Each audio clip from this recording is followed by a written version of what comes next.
মিথ্যা বলা ছাড়লো না যে, সত্য বলতে পারলো না যে, মৃত ভাইয়ের গোস্ত খেলো গীবত করে, যা খুশি তাই করলো নিজে দ্বিমত করে।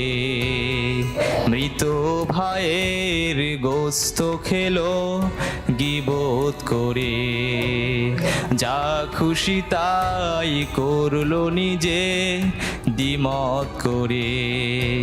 ভ্রান্ত পথে পকালো যে, ইচ্ছা মতো ঠকালো যে, রোজাদারের দাবি করার তার। ভাই ওরে ভাই, শুধুই শুধুই কি আছে দরকার?